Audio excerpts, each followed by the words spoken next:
There we go.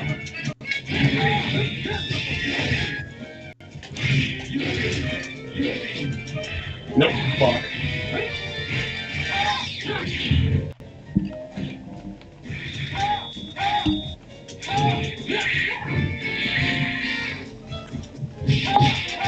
That's the go live thing yet.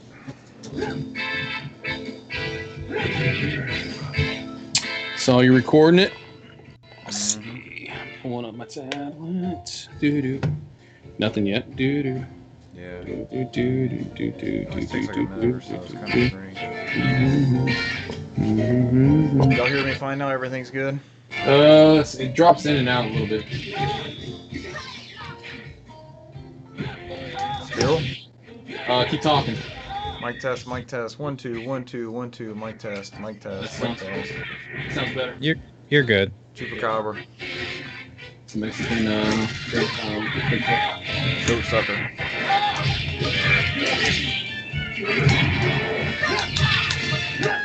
I'm gonna survive this for 15 more seconds. Come on. Nope. There we are. Nope. Fuck.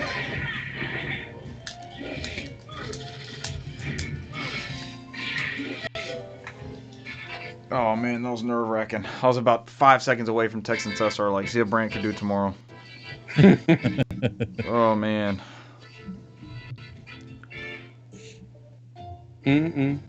It's like, holy shit, my network has literally just shit the bed. Brand, I added 2 news stories. You good with that?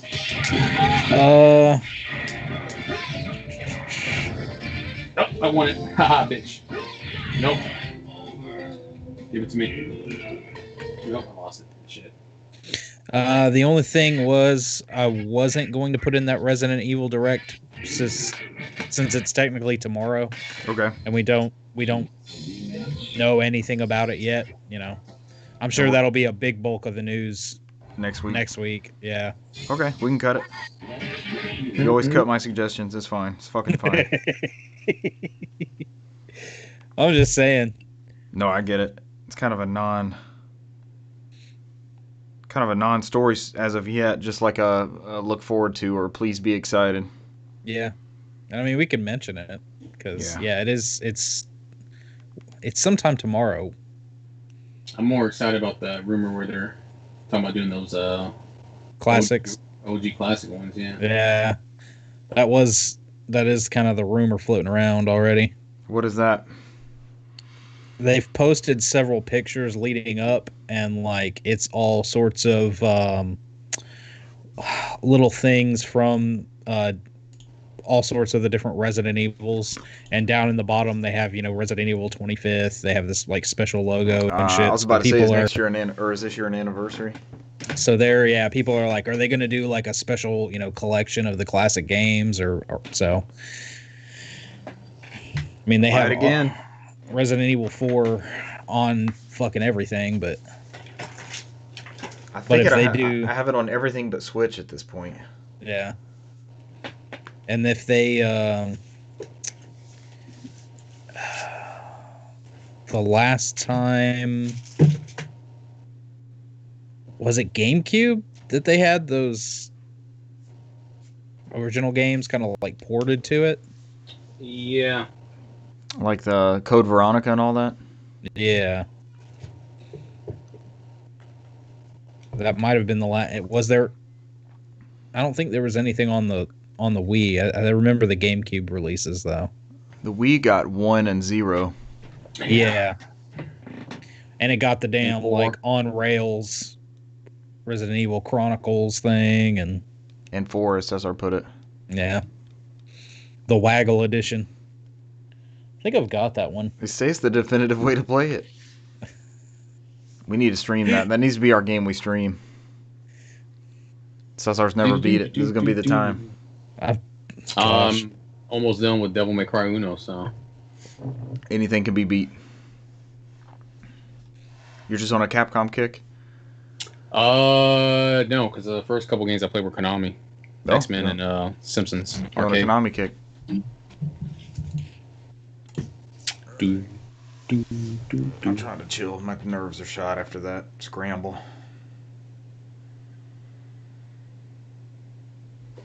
Mellow. Yellow. I would drink some mellow yellow. So it's a shame you can't try the new watermelon Mountain Dew. That shit's amazing. I'll take your word for it. Brand, do you drink water all the time? Is water your go-to? I like water. I mean, I like other shit too. So. Oof. So what? Why can't he? Is he allergic to watermelon or what? What the fuck's the story there? You answered the question with the answer. If you made a smoothie with avocado and watermelon, it would not go well for Senor Concepcion. I would wake up in the emergency room and with the straw in my throat. Diarrhea. I'm glad that they got me to life. That wouldn't be diarrhea. I just stopped breathing. So I would rather have diarrhea. I don't usually. It doesn't affect me that way. Usually my throat closes up. And I stop breathing. Yeah. My tongue swells. No diarrhea. It goes in the back. It goes down. It goes down the back down my throat. Nope. I'd rather have diarrhea. Trust me. Any bowel? So anything? Nope. I would rather have bowel problems than stop breathing. Stop breathing is number one. No. Do you wind up having like a EpiPen or something that you carry around, or no? Avoid the shit. I just avoid it. I can't as much as you can. You need an EpiPen. So sorry. You need to at least have one in your bag. I can't afford it. Let's say. So like you don't eat sushi, or you just have to make sure that they like, hey, motherfucker, no avocado at all. Like I meticulously go through that menu and then look for whatever doesn't contain avocado, and then I verify with the server before I order, like, no avocado. Put avocado in sushi frequently? I thought it was like cucumber. It's a California roll type thing. Yeah, that's right. Here in America, I mean, it's like the California roll, and there's like several different variants, and everything's got damn avocado on it or in it. Noted sushi expert Brant McKee. Here in America. Well, American sushi isn't like necessarily really sushi. Right. It's our own fast food twist on everything. Yeah, just like Chinese food isn't really Chinese food. So we now cut live to Asian cuisine expert Brant McKee reporting on ingredients that do and do not, or dishes that do or do not include avocado. Oh man. I'm still trying to chill. That was harrowing. I mean, come on, man. It's a good way to continue your daily job. Yeah, which I don't want to do after 5 o'clock. How long you got? Are they waiting? Are they like waiting until they fill? You saw it go up. Because I heard Thomas got out of there too. He's trying to. He's looking at something within our department. Yeah. I guess we'll do this while we wait. What's that? So I know Richard saw this. That came in. What was it again? It's Trails in the Sky, third chapter. Third chapter. It's a PSP remaster. Ah. And the second chapter came in after that. And then I got on eBay and bought a lot. I think it was $100. And I talked them down to $90, and it was for the complete Trails series on PSP. Wow. And I got a good deal because some of these go for like 20 or 30 a piece, and ended up paying $8 a piece. I think after I break them all down. That's good. So they got Ease versus Kiseki Trails. It's a fighting game. Oh. Platform fighter or like 2D fighter? 2D fighter. This Trails is one I showed you on the PS3. This is the third chapter. This is the first chapter. Seen that art before. This is another Trails game, but it plays more like Ease. Huh. It takes place in that universe, but it's 600 years before the other games. We ever gotten that one? No. This one is the Crossbow games, the first one. The second one, and this one's kind of like a fan disc that came out on PSP that has like a whole bunch of like wallpapers and soundtracks and other shit from all the Trails games. And then my favorite Trails game, the second chapter. It's the only second game that has runs off 2 UMDs. Oh wow! It's a Never huge seen that game. shit. Yeah. I like that case with the 2 discs in it. UMD, man, Yeah. it was gonna be the next big thing. Sure it was. I bought some of the concerts. It was pretty cool. Pretty I'm about to say, I think I have a handful of movies.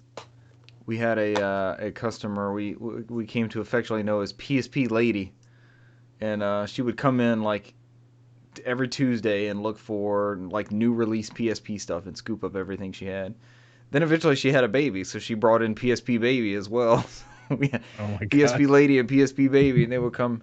She would look at the trade-ins at the end of the counter and start rifling through the new stuff that came out. Did you buy it all?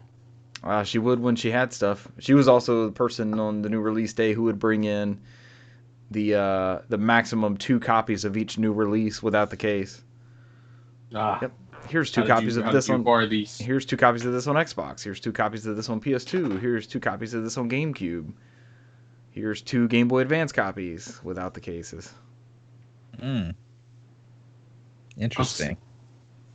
I'm still proud of you, Brent, watching Rent a Girlfriend. Oh, man. Well done, sir. And it's funny that you mentioned that because let me see if I can find the tweet. I ended up, and I showed it to my coworker at work, and we were having a laugh about it because I think he doesn't watch anime much, but he got pulled in to Rent a Girlfriend as well. Yeah. And I was like, I think I got lost in somebody's like one of those RPG. I guess they talk about RPGs for a living or something like that. Not RPGs, but anime for a living. I was about to say, he lives in Tokyo. Is RPG Fan still around? You remember RPG Fan? Yeah, they are. They are? Yeah. I typically go there once a week because they always break down like the RPGs are coming out for that week. Nice. But let's see if I can find that. Useful. UKAZ. And I think you'll get a kick out of this, Brent, now that you'll understand the context. Wait for it. Yeah, I've been looking at I've got certain magical index in my queue, and I've got domestic girlfriend in my queue as well. Oh man, I love Domestic Girlfriend. It's like one of the best opening songs ever. That one's a wild ride, man, and be careful with that one. That one's I've heard the ending is shit. That is the sex scenes in there is I was amazed at what the hell I was watching. I was like, wow, oh god. I had to sit there and like, no, it's not borderline. It's like she legit is riding that dude. I'm like, just Jesus. There's an uncensored version. There's a censored version. Just be wary if you watch the uncensored one. Who's in that room with you? Okay. Because you'd be like, everybody out. Yeah. Move out now. I'm in the room by myself. I'm sitting there, turning down the volume of my surround sound. I'm like, oh. Go, everyone leave. Fast forward. It's not long. It's not long, but it's in there. I'm like, okay. Oh gosh. There you go. Look at that, Brent. And we all had our last at work at this one. And other than that, I've gotten into the first 2 episodes of Kaguya-sama, War is Love. That one's pretty good too. I had to get used to Love is War. Love is War. I had to get used to the weird short format. I think that each episode was like 12 minutes or something like that. Mm-hmm. But once I got past that, it was fine. Second season's a lot better. Oh my gosh, if this shit will ever load for some reason, it's not wanting to load. Exit out. Come right back. There's a new Oceanhorn game. That's kind of weird. Yeah, they got the sequel one, and then they got another one that just came out on like Apple Arcade. Yeah, they're making like a franchise out of Oceanhorn. Who would have thought it? That's decent looking. Is it only on Apple Arcade? Yeah, Mac OS, the new one iPad, iPhone, yeah. and Apple TV. Like the official sequel one is supposed to come on Switch at some point. It was supposed to come out last year, but I think they ended up pushing back this year. And then they just came out with whatever that new one is. So. The 4-man dungeon crawler. Mm-hmm. Whoa. I said, shit doesn't want to load. All right, you are checking something out. I'm gonna grab a drink. All right.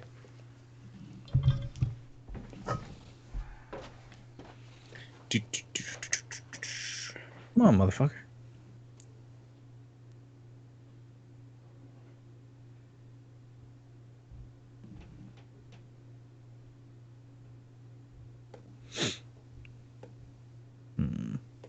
Did it finally go, or you have to reload click it again like I usually have to do? It is not wanting to do a damn thing.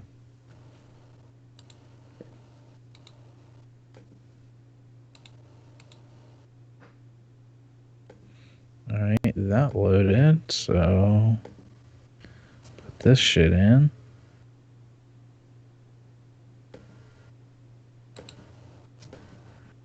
Okay, no, don't fucking stay there. Come on.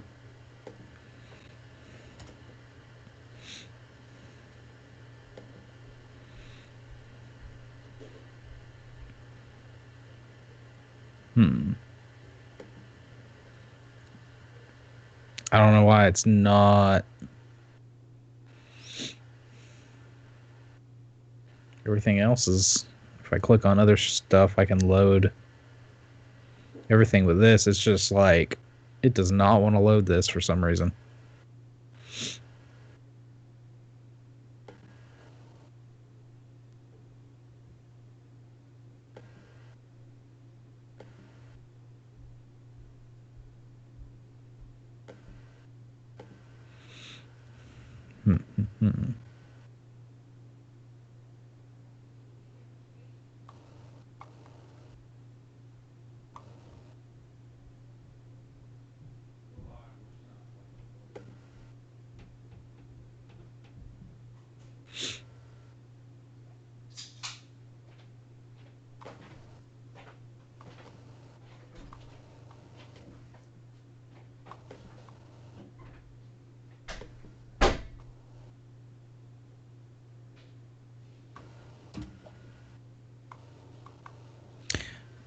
Okay, I have no idea what the fuck. That was weird.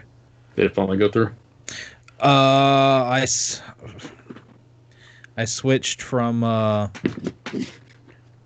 Firefox because Firefox just didn't want to load it for some reason. I just pulled up Safari. Is that?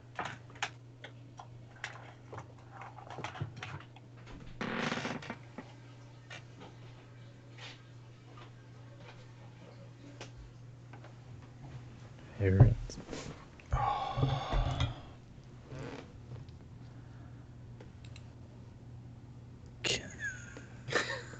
Oh, what the fuck? He was so pissed. He's like, I'm up here at 4 a.m. having going over non-existent cartoon girls and questioning my life. This is dude from. No, it's not. Is it? I don't know. He says he works in anime. I don't know what he does. He apparently he's somebody big because he's got a lot of followers. I just don't know who he's from. I know him and his girl live in Tokyo. His girl's funny because she This is the dude from fucking Trash Taste. Yeah, that's what it is. I don't know who that is, but I know Gaunt. Gaunt. I don't know. They say his name weird.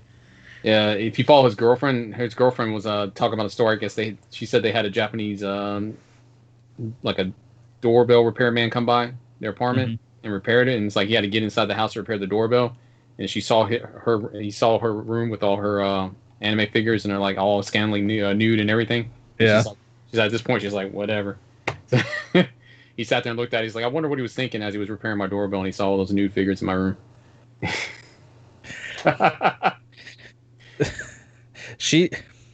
I saw a clip because I've seen a lot of the clips from their podcast, and they had her on there, and she talked about some adult toys, and she talked about this one adult toy that was just like extremely bizarre, and I don't even know. I don't even know what to say. It's like a dome. I guess, if we're broadcasting, I really shouldn't go into it. Yeah, we're live, so. Yeah. It's No, we're good. I don't know. It's Thunderdome? it's a dome, and it's meant to have multiple users. So Oh, no. that's all I'm gonna say. And I don't understand the premise. I don't understand the premise. And neither did they. They thought it was the most bizarre shit ever. Hey, man, I guess you live your life. I don't have to understand it. Brent, can you find something dome shaped in your room and act out for us what the No. I can find the I- clip and send it to you. That is about as much as I can do and have them I describe can it do to you you. one better. I can do you one better, Richard. I can pop in a copy no. of Thunderdome, Mad Max, and then we can watch Mel Gibson and Tina Turner fight it out. Much better, much better. Oh, 2 yes. people in or one person leave. I'm down with the Thunderdome. Brant's That's the dome, only I'm not dome sure I have about. in this. That's the only dome I have in this location near me, so That'll work. All I can help you with.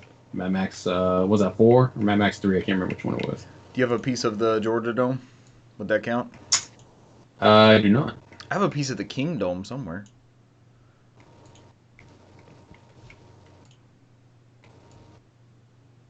Some Other than concrete. Cesar, resizing Cesar. Yeah, he's flaking out on me. It's okay, guys. I'm saving up for that Just- 4K camera. You'll get everything once I get that. He just goes crazy sometimes and takes over. We're gonna convert your 4K camera into our 1080p feed. 480i. Hey, man. I'm getting the 4K because it's 4K when I'm in Teams. It may not be in 4K in Skype, but it's definitely 4K in Teams because it does support it. Or through OBS. It's not for you guys. It's for me. So I can piss people off at work. So I'm okay with that too. All right, y'all ready to go? Sure.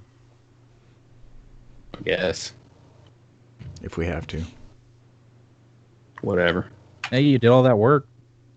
I was ready to fucking bail. I was like, fuck this.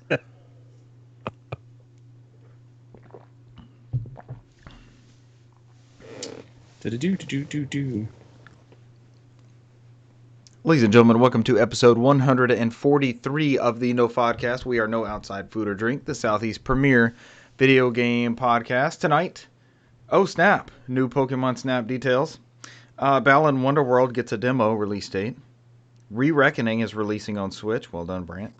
More January Game Pass titles. Cyberpunk 2077 has had a Bloomberg article update, and Brant has very kindly posted a summary of that, so we don't have to go through the whole thing. Itagaki has a new studio, and that's all the news. We're cutting the last bit because Brant shot me down. He's all high and mighty with his news building. He's like, Brant. I said, Brant, I added a couple news stories. He's like, nope, we don't need that one. All right, then. That's fine. News editor Brant. That's what him. happens when you go against your news editor. I'm, of course, Richard Bergman, joined tonight by news editor Brant McKee. Welcome, Brant. Thank you for building the news. You're welcome. And Cesar Concepcion II. Welcome, Cesar. Noted first-person shooter fan. Cesar Concepcion II. That is a He fact. says, and he says, fuck beat 'em ups. He hates those games. I sat there and spent $100 on Trails games, but first-person shooters is my most played. It's your preferred genre. I won't spend $100 on first-person shooters, but somehow that's my most The played RPG one. banner is a lie. As I look at my download list on PS3 earlier, as I have every form of Crisis and other first-person shooters on there digitally. I was like, oh, okay, that's probably why. So did you fire it up? I saw you on the PS3 earlier. Are you having to go through the store like they were saying we had to? The store is buggy as shit. So I literally just go through my download list because most of the stuff in the store has been delisted. So like I got every version of Marvel vs. Capcom I can play Marvel vs. Capcom 1, 2, and 3 on that PS3 I have, and you can't really do that in most places. So it's sitting in my download list. It's My still download there, list is laggy as hell, and I know you got way more shit in yours than mine. Got 3,500 things. Is it still slow as Christmas? Like when you're trying to you scroll and then you just wait for it? It is nothing like compared to the PlayStation Store. I promise you that, sir. I don't even notice the lag. I'm like, the PlayStation Store lag is so bad that sometimes my PS3 crashes and it starts back up. It's like, do you want to submit this report? And I'm like, sure. Slow ass store. I'm like, everything else is fast, but I'll look for Sly Cooper, and by the time I'm starting to spell out that thing, I'll be like SL. Why? I'll get the beeps of death, and it restarts, and it's like, you had an error, and I'm like, yeah, because your store just froze on me. It's not my fault. It's yours. But yeah, I don't really go in the store that often because I don't think there's like much to buy. I think the only thing I haven't bought is like Grandia 3. I need to buy before they take that off the store at some point. So I'd like to have digital copies of those harder to find trilogy collections. Just because, like, I got the Jack one when it was on sale, but like Sly Cooper and Ratchet and Clank, I never see them pop up on sale ever. So it's like, and we used to get it used to be get included in the store update, and then you could just go on the PlayStation Store and search Sly Collection and see what the price was, but they took that out. So I went when I went through it. I have all those. I have the Sly digitally. I have Ratchet digitally, and then and Jack. I found out the Sly Cooper game that I don't have on my list of the one I didn't play on that list. The missing one is that the Bentley backpack or Bentley Hack Pack mini games. Seriously? Yeah, apparently that counts as the Sly Cooper franchise. I was sitting there like, why is there 6 of these? And I was trying to figure it out. Remember, because I only played 5 or 6, and I think that's the 6th one I haven't played. Were those PS3 add-ons? That was, I think, came with the Time one, the new one. It was like an additional game that came with it or some shit like that. Do we have access to that now, or is it lost to the wind? It is lost to the wind. Bentley's Hack Pack. Like, hey, Sly. I sat there. It's pretty close. That wasn't bad, right? Yeah, it's pretty damn good. He might have single-handedly killed my playthrough before. One was that boss. The boss battles are so cheap on that first Sly Cooper, man. It's just that first game was so good though. That story was good. Great. Yeah, I need to get back to it. I'm at that second boss, man. I don't even know what to do with him. It's gonna be a matter of like looking at a fact to try to figure out how to beat this fucker. yeah. He's got mirrors and stuff, so I'm like, okay, whatever. One hit kill, that's fine. I have no horseshoes on my back. It's like whatever. Yeah, don't feel bad. It's like I had to sit there and find some guide somewhere to go through Devil May Cry. I'm like sitting there like, man, this game does not age well. As I'm sitting here like getting my ass handed to me from some kind of demon cow with scissors. And I'm like, I don't fucking get it. I'm like, and I sit there like, oh, if you just dodge and just do upward attacks. I'm like, I'm just basically just spam button mash, and I get through it. I was like, okay, I've been doing that all my life. I was sitting there trying to play with some finesse, but fucking button mash my way through it. I was like, all right. Capcom, they were one of the Japanese studios that like struggled with the HD era, and their output definitely diminished in like the PS3 360 era. But there's some wacky experimental PS2 games in that era. Even like the GameCube 5 or whatever they called them, that one got canceled and the other 3 got ported. That kind of stuff. We got some wild experiments with that era of Capcom.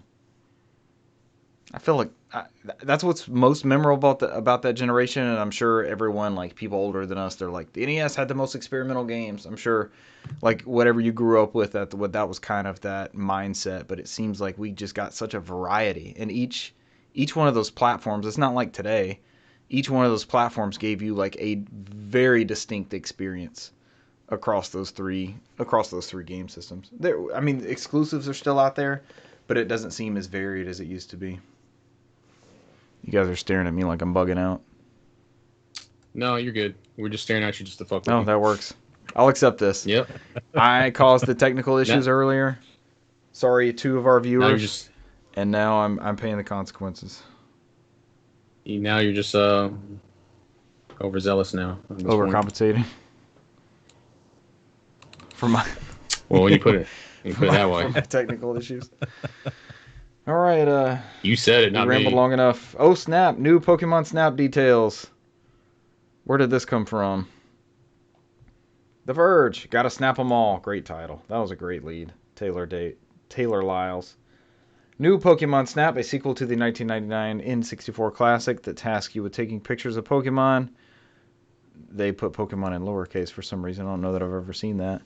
Is coming to Nintendo Switch on April 30th. Nintendo announced today in a new trailer. Gameplay remains similar to its predecessor, and 2021 is a big year for Pokemon as the series celebrates its 25th anniversary. Yesterday, the Pokemon Company International announced it was launching a series of musical events and collaborating with pop singer Katy Perry, along with other rising artists to award-winning global superstars, to celebrate the franchise's major milestone. Yay. I can't believe it's 25 years since I started playing Red on Christmas Day. Yeah, we're in there, man. We're fucking old. I guess it has been. I mean, I'm fucking older than Mario, so Can't beat that shit. I'm 2 years older than Mario. Brant's younger than Wario. And he's older than Waluigi. Waluigi. Older than Waluigi. That's all that matters. Brant, just write that down on any sort of like That's identification and all that. Anything. Whenever it asks for like your birth date, stuff like that, you're just like younger than. I'm older than Waluigi. Older than Waluigi. Yep. I second that vote that we should call the episode Brant's older than Waluigi. That works. At least I'm not fumbling around on Sunday night trying to come up with a podcast title. I know we were excited about this when they announced it. It seemed like such a long shot. Pokemon Snap was seems like more of a nostalgic game than anything. It's not a great game. It was kind of a time and place game. Right in the middle of Pokemon Mania, but it wasn't really the Pokemon console game that anybody wanted. But it had some cool stuff. You remember you could take your pictures to like Blockbuster or McDonald's or somewhere and print them out.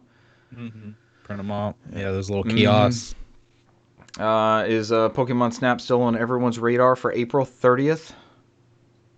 This will be my first foray. I've never played a Pokemon Snap. Really? Game. I've been mostly a PlayStation guy, and by the time I got into 64 was when Majora's Mask came out, so I missed out on all that early 64. Like, this is the only game we had, so you're going to deal with it bullshit. Well, you lived that in the GameCube and the Wii era and the Wii U era, so you've already been there and done that. You didn't miss much, just the titles, which you probably caught up on later. Just want to let you know that I got the camera notification from my backyard, and the possum is saying hi. He just wandered across. Yep, that's all it was. That fucker. He just goes back and forth. He might be one of the viewers on Twitch. He's very consistent. I'm sitting there like, I was like, oh, somebody's in my backyard. It's just that fucking possum. Urban possum cowboy. All right. Next up in news. Who wants to take this Balan Wonderworld demo launch date from Gematsu? I guess I can. I guess basically we got a Balan Wonderland, Wonderworld Wonderland. Wonderworld. I still say Wonderland. Did I mess that up? Did I get us on the Wonderland train?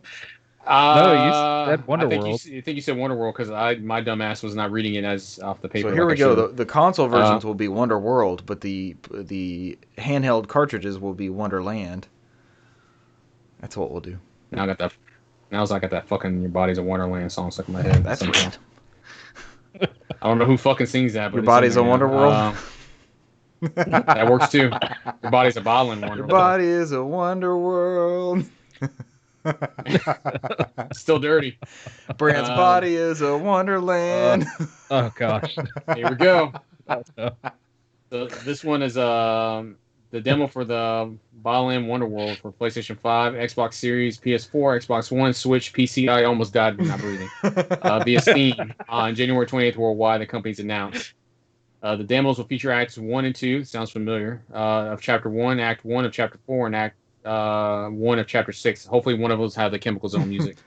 As well as access to the Isle of Thames. The Isle of Thames. The Isle of Thames. It says that right, the Isle of Thames.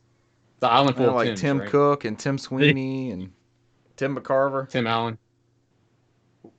Who did you have? Tim Allen. Tim the Toolman Island. Fictional Tims for 500, please. Holy shit.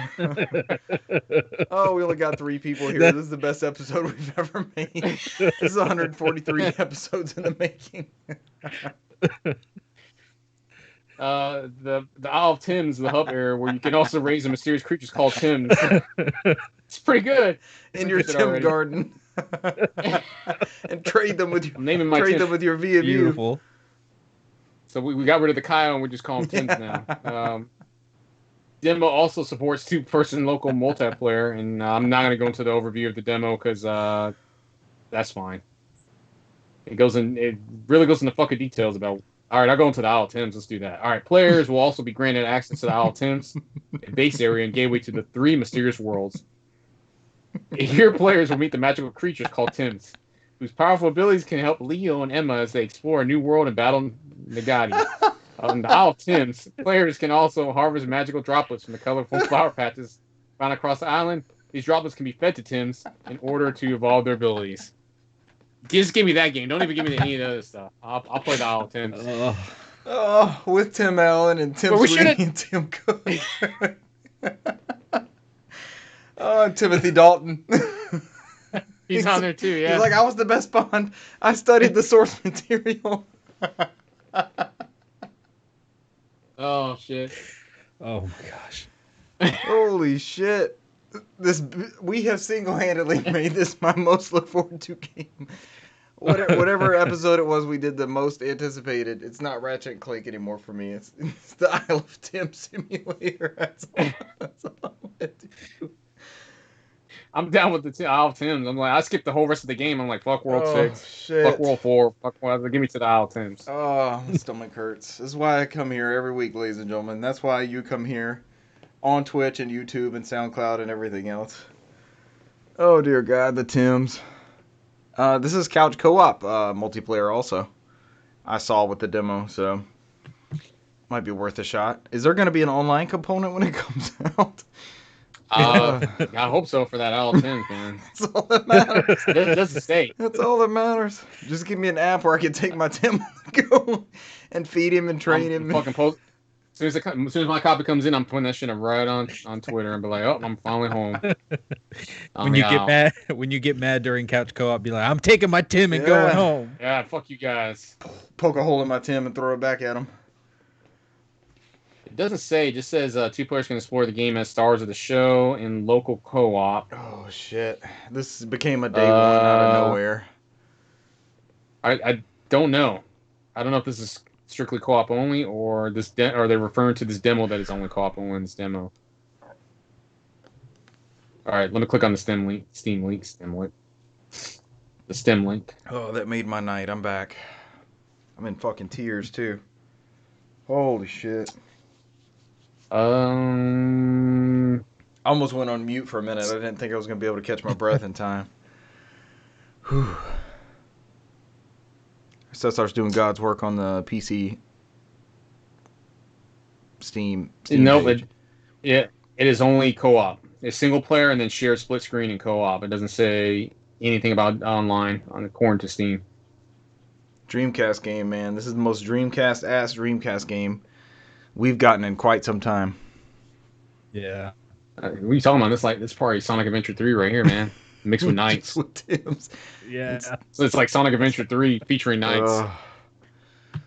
Everybody look forward to Balan Wonderworld. The Isle of Tims. Okay, we had at least 8 podcast titles come out of that one news story. Somebody's got to write them down. I didn't write shit down. We got to write this. Hey, it's got to be Isle of Tims at this point, but it's Isle of Tim Allen or Isle of Tim and the Toolman Taylor. Isle of Tim the Toolman Taylor. Oh. Holy shit. Kingdoms of Amalur Re-Reckoning is coming to Switch on March 16th. The re-reckoning. The re-reckoning. Remaster Reckoning. According to Mars. Saurumano Egamatsu. Publisher THQ Nordic and developer Kaiko will release Kingdoms of Amalur Re-Reckoning for Switch on March 16th. In addition, THQ Nordic reconfirmed plans to release the new Kingdoms of Amalur expansion, Fatesworn, later in 2021. So this will be, I saw later details, it's not included in this article. It's going to be $40, and all the content will be on the cartridge. There will be no additional downloads needed. Awesome. So I know that's always a plus in our book. I will wait for the inevitable GameFly sale on this one, like I did the PS4 version. Well done. That I've installed, but not played. Then don't worry about it, because I tried it, and I could have just popped in my PS3 one and continued the fight, so. It wasn't for you? Oh, no, I mean, I was fine with the game. It just doesn't look re-reckoned. It just, I wasn't, I don't know, man. It's kind of, I don't see the improvements over. I guess at this point, it's a playable game on a more playable platform, so I guess on other platforms. I shouldn't really bitch about it, so it is what it is. But it doesn't look that much different than the PS3 one. Probably more steadier frame rate, but textures and the resolution looks about the same, so. I saw some comparisons when it first came out, and it kind of quelled my interest in it extremely. People were comparing the remaster to the Xbox One X upscaled at the time, and it was like, take your pick. You're good either way. Yeah. If you don't want to buy the full thing, but I mean, it's great having everything on the disc, and you got all the DLC and stuff. So Don't get me wrong, I think it's a great game to get. Full price, probably not. yeah, It may. and I mean, we're not the only, but we are a few crazy people still with those consoles sitting around like hooked up, ready to go. You know. I do think it's a better buy probably for the Switch because there's not too many of those type of games on the Switch. Yeah. And the portability, so I think that's going to hit more along people's way of what they want. So right, Skyrim on the go. Just game preservation altogether. Just like you were saying, it's everything on the disc.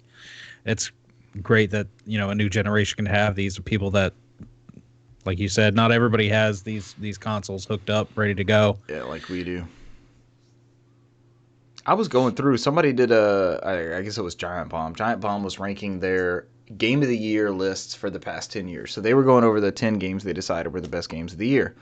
And as they were going through these lists of like 08, 09, 2010, that kind of stuff, so many of those we got remastered this past generation. Like we got a lot of those as definitive ways to play certain games. And like I know we're all still looking forward to Mass Effect, which may or may not come out in March. It seems to be getting kicked around a lot, but there's a lot of those games that you can now experience, like the better way to play them. Like Need for Speed was one of my honorable mentions from last year, but that's another title that really took advantage of this newest generation of hardware.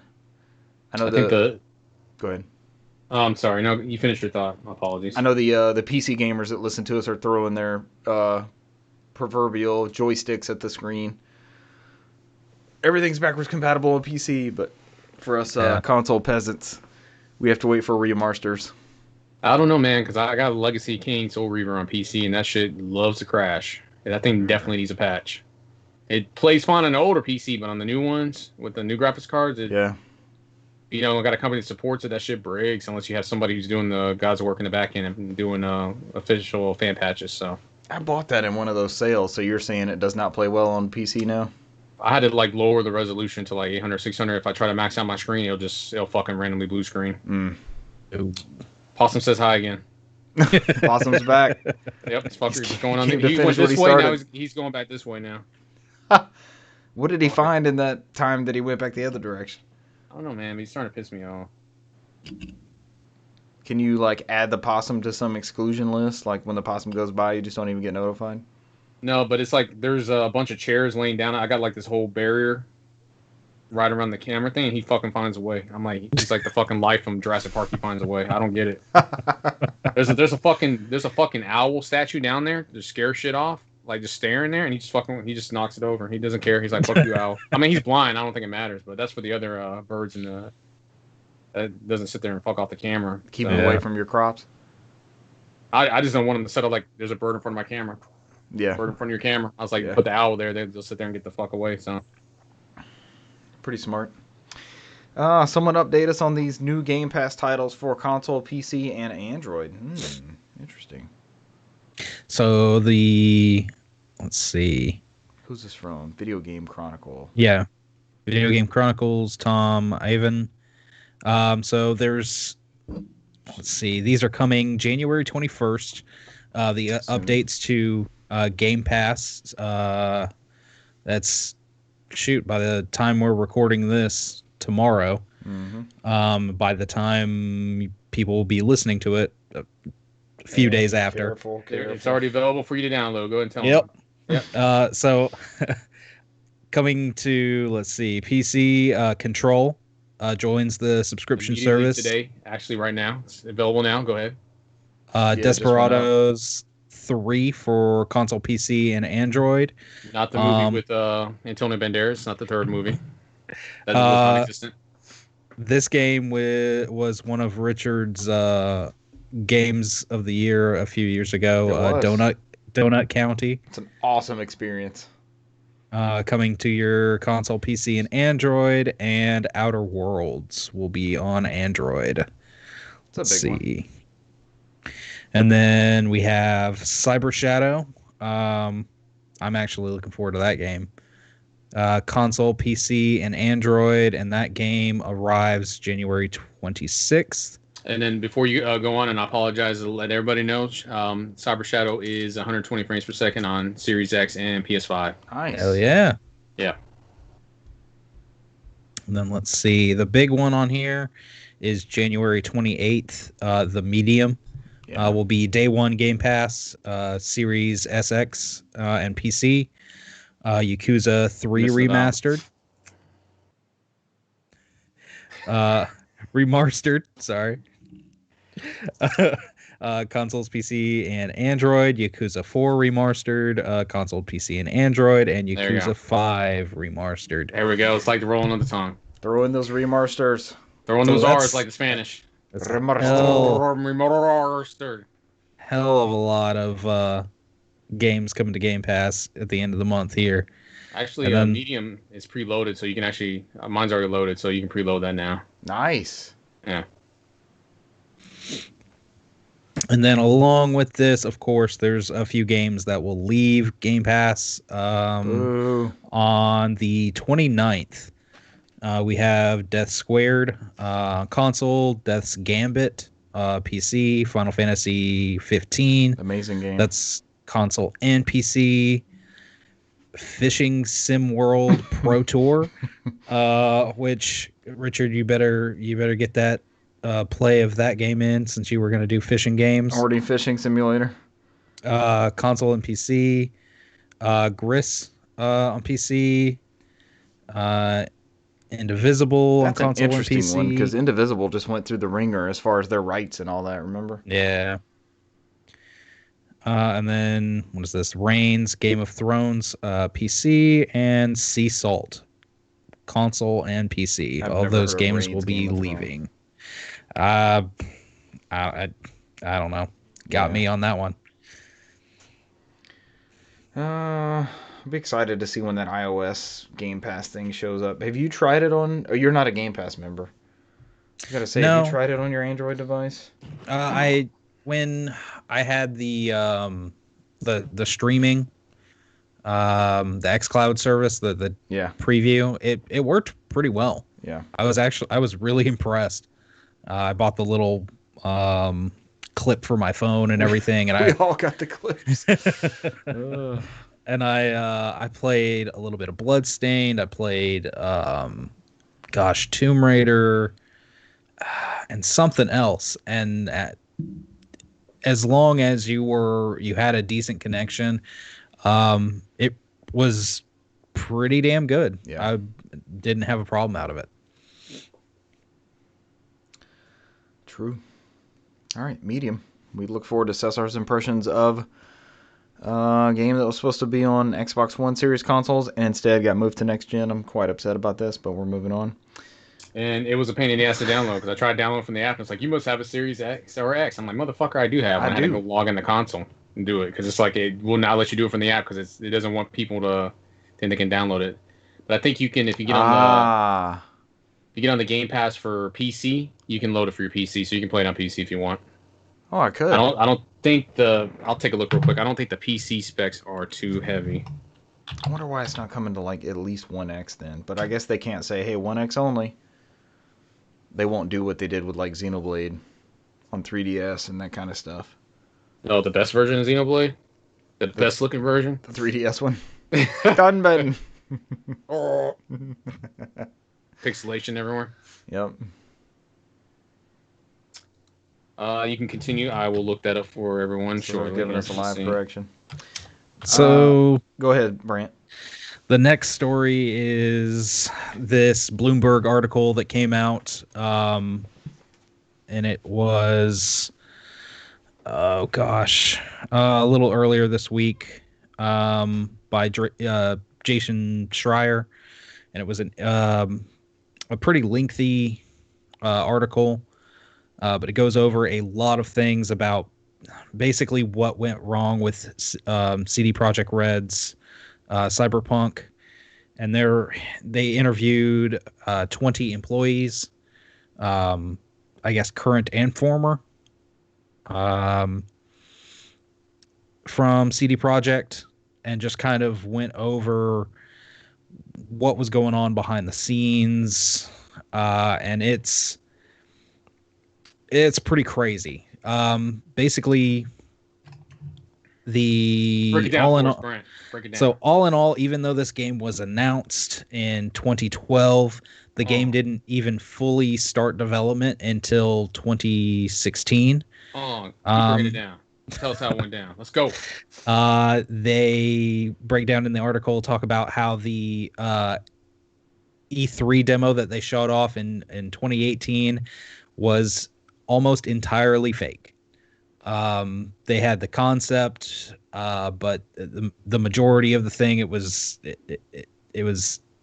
just a render. Just it was completely faked. That they had nothing, concrete at that point. They kept going. There's all sorts of things. How a management apparently hoped people would double dip with the different versions, going ahead and buying a version for the last gen consoles, and then going to upgrade for the next gen. And then with COVID and everything, it just kind of threw a wrench in the whole process. But some of the biggest things were that I thought I grabbed one of these that had a little bit. Richard. What'd you find? I'm sorry, Brent. You're good. Continue, Brent. This has nothing to do with the story. I just sent a photo of the PC requirements for Medium. I don't know what the fuck any of that means. I don't know why your 1X can't play it. This is all you need for PC, but okay. That's it? That's it. You can play it on PC. Wow. Easy breezy. You just have to have Windows 10. That's the only requirement. 64-bit version of Windows 10. All right, So- Brent, I'm sorry. So it seemed like a lot of people in the CD Projekt Red had kind of reservations about this game. One of their former audio programmers for CD Projekt Red said that during a meeting, one of the colleagues asked how the company thought it would be able to pull off a technically more challenging project in the same time frame as The Witcher, and someone just answered, "We'll figure it out along the way." Mm-hmm. We have that magic. They kept talking about, well, it's the CD Projekt Red magic. We just can, you guys can make it happen. There's more stuff down in this article talking about how they continuously said that overtime wasn't going to be necessary or mandatory. But I looked and they were talking that several employees were working long hours. Here we go. Times when I would crunch up to 13 hours a day. Oof. A little bit over my record. Probably I would do 5 days a week working like that. That was a direct quote from this person. It's killer, man. And 65 hours. not only that, it's somewhere else in this article, having to skim through, but there was talk about how it was one of those things where if you said, well, I can't work that overtime, I can't do this, they'd be like, oh, well, it's okay, so and so can cover your time, so and so will have to work for you, or Yep. basically That bullshit guilt. Yeah. I hate that feeling.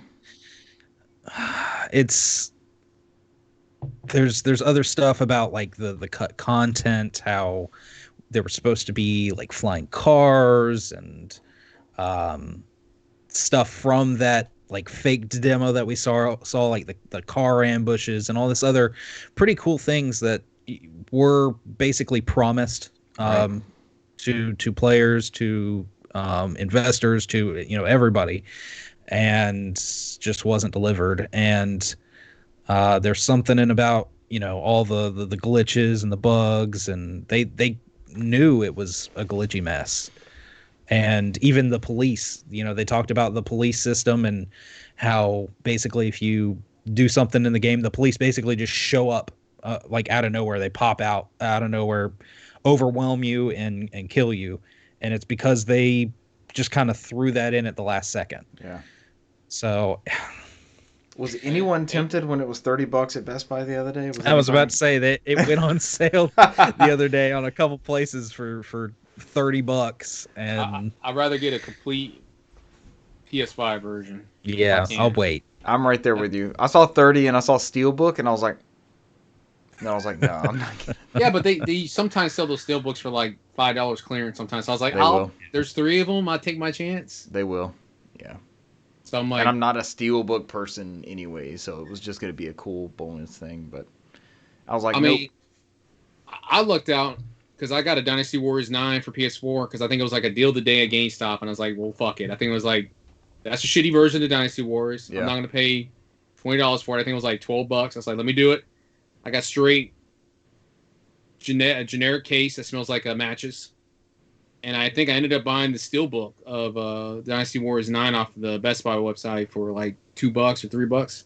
And I just took that disc out, threw away the matchbooks, the case, and then popped it in the Steelbook. And I was like, nice. I was like, yes. I think I paid $15 for the crappy version of Dynasty Warriors 9. I'm sorry, Tecmo Koa. I love you guys. It's complete. That version sucks. But I bought it, and that's so I can talk shit about it. I've been craving some Dynasty Warriors. You guys almost got me with the Hyrule Warriors thing.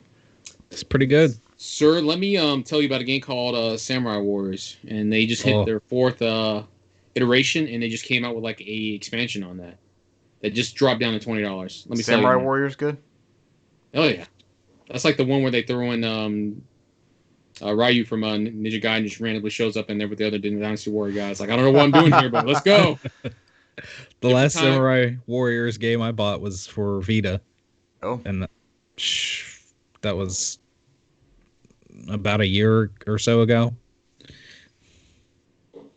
I know there's one for the original Xbox, and that started my interest in Samurai Warriors as I was on my OG Xbox kick.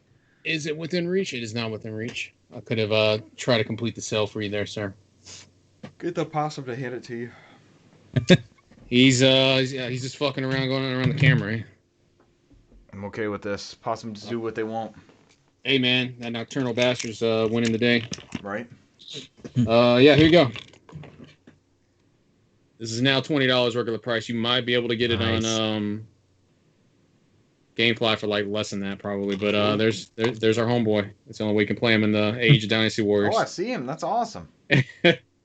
So it's like it takes the Dynasty Warriors formula and like throws in like everybody from Tecmo Koei in there. So they got even the young lady from the Dead or Alive fighting games in there too. I forgot what her name is. Katsumi. But I don't know. I don't want to do a correction because we're organic and we don't do corrections. So I'm just random girl from Dead or Alive. I think it's Katsumi or Helena. Now we're in corrections because there's no way that's Helena. Helena has blonde hair and is an opera singer. I know her. It's Kasumi then. Get that fucking shit out of here, man. Look it up. No, man. God. I literally played Dead or Alive 3 today. But I couldn't see the character that you were pointing at. I'm gonna have to. This is gonna end badly because I'm going to Google and I'm gonna like Pink Hair Girl and Samurai Warriors 4 and hope it's not porn. Pink Hair Girl. It's not gonna go well. And Samurai Warriors 4. Now we're officially that podcast where you can hear the person typing on the keyboard. I followed a few podcasts because of that. I got a mechanical keyboard for that reason. Mine is too. Yep.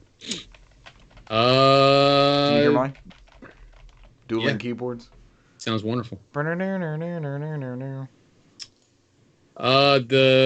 girl pink hair that I got, it looks nothing like the one on that cover, so we're gonna have to visit this another day. Okay. Send your corrections to nofodcast@gmail.com. Let us know who the pink-haired ninja from Samurai Warriors 3-4 Orochi / Dead or Alive is. Nope, we still got to send those to Russell. He's still going through our corrections. Yeah, 2 years after ever being on the episode, he has to go through them. Yeah, he has a lot of work to do, man. 2 years worth of work. I think I already have to do something. something. I have to do a correction because I said Samurai Warriors. It's actually Warriors Orochi. My bad, guys. Samurai Warriors is a completely different thing. Orochi. Do you roll the R? Orochi. I don't know. I don't think you roll the R. Probably not. That is usually the R sounds more like an L in Japanese. Yeah. Pronunciation is Be confusing sometimes. Did our Skype call restart? I've got a minute counter at the top. Did it just roll? It did. Okay. Yeah, when you were messing with the keyboard, you hit something, and it stopped and started back up. Oh no. Okay. I'm thinking that it's just because we rolled over to an hour. That's never done not that good. before. Oh, yeah. That's not good. It's fine. I can still see us on the Twitches. Yeah, but how do we pull down the recording? All right, now it's in 2 different places. Awesome. Ooh, you're gonna have to splice it together. Oh, Yeah, it's fine. We'll make it work. Fuck. All I did was hit WASD. All I hit was WASD over and over. You don't hit it again. You went against the mechanical keyboard spirit, and this is all started because I did not want to look this up, and we all paid for it. At least it's making another recording, I guess. Did y'all get a notification saying it stopped and started? I just got a notification like this call is being recorded again. I was like, that's weird. That's never happened before. But I was like, well, maybe I'm just having issues on my end. So. Damn it. Oh, well. It happens, man. It's okay. Add it to the list. Well, what can we do? You know, we have all the major issues of a theme park and a zoo. Does that sound familiar? Yes, SR, but when Pirates of the Caribbean breaks down, the pirates don't eat the tourists. Oh, God. Come on, you can get there. Let's go. Oh, yes. I'll add it to line item 4,000 on today's list of bugs. We have all the major issues of a theme park and a zoo opening. Come on now, what's a famous fictional theme park and zoo? A biological exhibit. So Adventureland is not one of them? Nope. This would be the second reference to this franchise during this podcast. Yep, the person who created it spared no expense. Zombieland is not one of them? Nope. It also ended in a theme park? I know what it is. I'm just fucking with you now. I'm just going around the other movies that has theme parks. All right, as they debug their code, they are holding onto their butts. Where else do I need to go? I know what it is. I'm just going to keep going with other theme park-based movies. I already told you. I'm trying to think of another theme park-based movie here. National Lampoon's European Vacation. That's a good one. That fits. That fits the description. Yep. That fits it perfectly. I'm kicking myself for knocking around on the keyboard. That sucks. We'll have to see what that looks like. 2 separate recordings. It'll be all right. Hey, man, you always wanted to test the part 1 and continue to part 2. You can have that cursed image of to be continued from Attack on Titan. I see every time that pisses me off. Just to be continued. I'm like, fuck you, image. They do that at the end of every episode or something? Every fucking episode when it's like going around to something like, okay, now we're going to find out the next thing to be continued. I'm like, God, this is why I had to wait 4 years for this shit to get close to getting done. I got tired of seeing that shit. All right, let's wrap up news. We had a perfect segue there with Dead or Alive, but we didn't take it. From Gamatsu, Dead or Alive and modern Ninja Gaiden creator Tomonobu Itagaki establishes Itagaki Games. And there's been an update, Sourmano notes. We talked about Itagaki last week, I think, or 2 weeks ago. Like, he's been a recent... Yeah. I guess somebody was talking about Devil's Third. Probably Brant was getting in a couple online rounds of Devil's Third. Tomonobu Itagaki. How's that room? Is it still alive? Is people in there? I think those servers are down.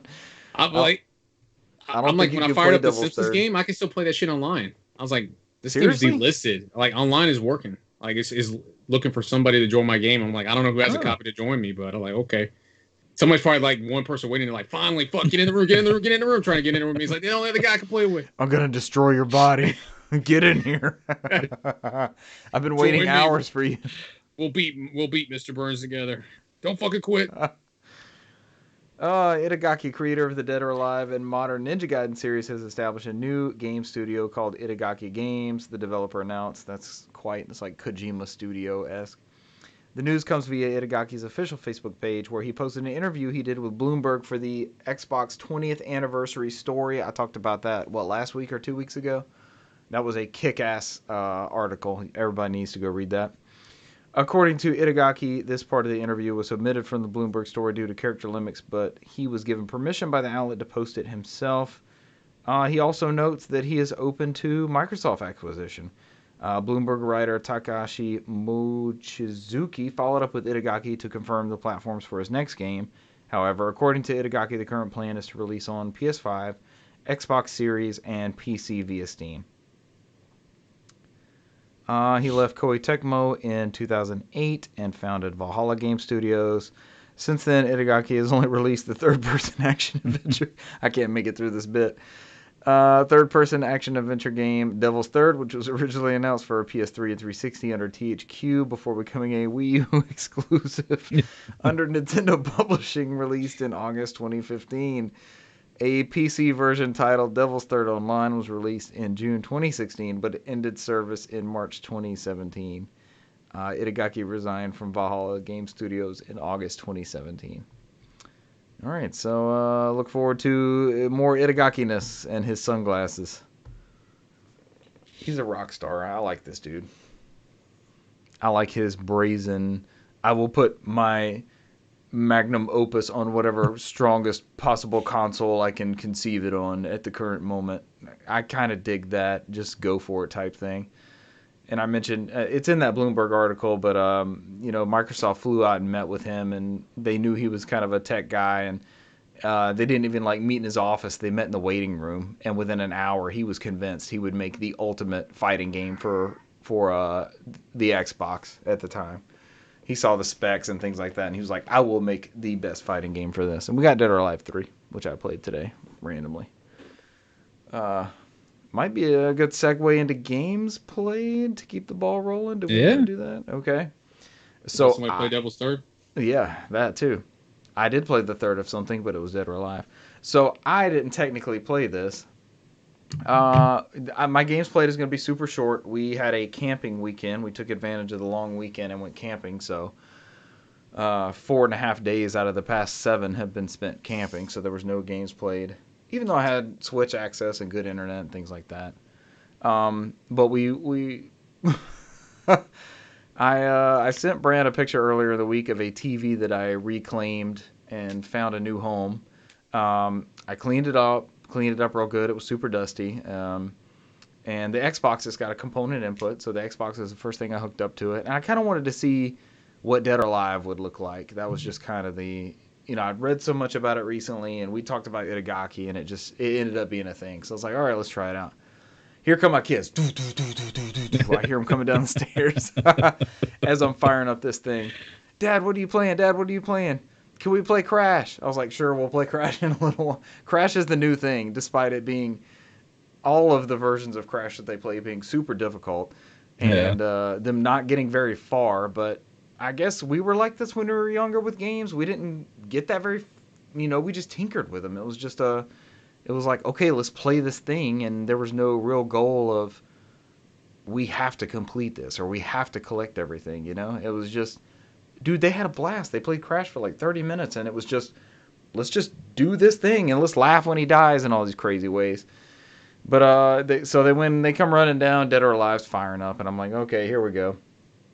Dad, what is this? This is a fighting game. What's a fighting game? Well, you try to punch and kick the other person out of the ring, or you try to deplete, so you're going to have a health bar, and you try to deplete the health bar versus theirs. Okay, we can do this. And so I'm watching them. I look over at the controller, and they're using the analog stick instead of the D-pad. I'm like, okay, hold on, just pause it. Hit start. That's pause. That'll stop everything. That'll stop them from kicking you.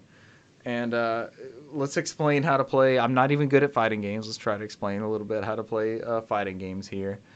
And so they spent maybe 10 minutes on Dead or Alive 3. It was not a hit in the household, so I don't know if maybe it's... And it was just one... I had one controller hooked up. This was like a demo thing.